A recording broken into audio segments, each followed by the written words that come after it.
Pour marquer l'ouverture de ce nouvel espace sur la piazza du Centre Pompidou, j'ai travaillé à une exposition qui s'intitule La Première Pierre, qui désigne d'une part la première pierre d'un nouveau chapitre de la galerie, donc dans son sens architectural, mais c'est également un titre qui doit être compris en miroir, c'est-à-dire la pierre première, la pierre primordiale, la pierre philosophale, c'est-à-dire la pierre comme sujet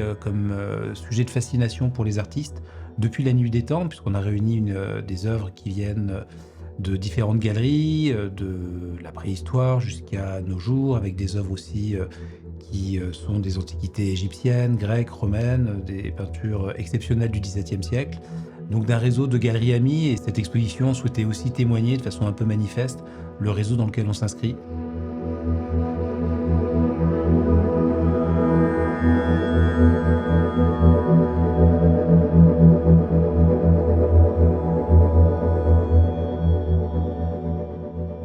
Donc l'exposition réunit une trentaine d'artistes, 35, même peut-être 40. Ce sont essentiellement donc des artistes contemporains. Donc les artistes de la galerie, Capuani Kiwanga, Sophie Ristel-Huber, Sidi Valfila, Georges Tenistal, Kees Visser et beaucoup d'autres. Et également, on a souhaité inviter des figures, alors parfois qui sont décédées. C'est le cas de Per Kirkeby, qui est un artiste pour lequel j'ai une immense admiration. Et donc là, je suis très heureux de pouvoir présenter un très grand tableau de Kirkeby, qui avait une formation de géologue, ce qui explique sa présence dans cette exposition.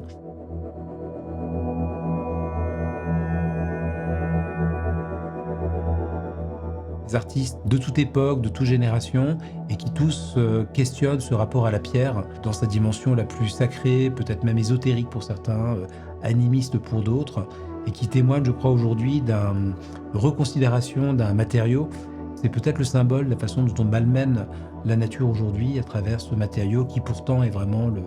la base. Et peut-être que ça explique aujourd'hui un intérêt que peuvent avoir notamment les artistes, mais aussi, je crois, le grand public pour la pierre, pour son temps long, sa longévité, sa stabilité, et peut-être de craindre de voir cette pierre condamnée à devenir poussière à la fin.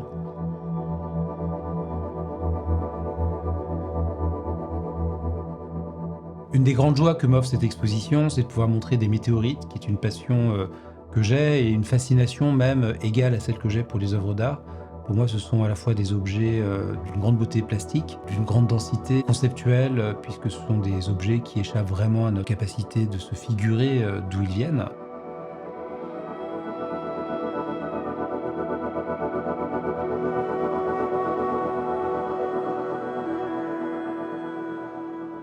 J'ai toujours voulu avoir une galerie, mais je n'aurais jamais imaginé avoir une galerie comme celle que je viens d'ouvrir aujourd'hui, qui a été une surprise pour moi, pour toute mon équipe, après 6 mois de travaux. C'était un ancien Monoprix, donc il n'avait pas beaucoup d'allure. On s'est engagé dans ce projet par la force de l'amitié, plus encore que par la force du capital, par l'investissement des architectes, par l'investissement d'amis qui nous ont offert des matériaux. Quand j'ai visité ce lieu très grand, trop grand pour nous, parce que je cherchais vraiment la moitié de cet espace, je sais pas, il y a quelque chose qui m'a pas fait douter un seul instant, peut-être aussi par cette dynamique dans laquelle on est à Paris,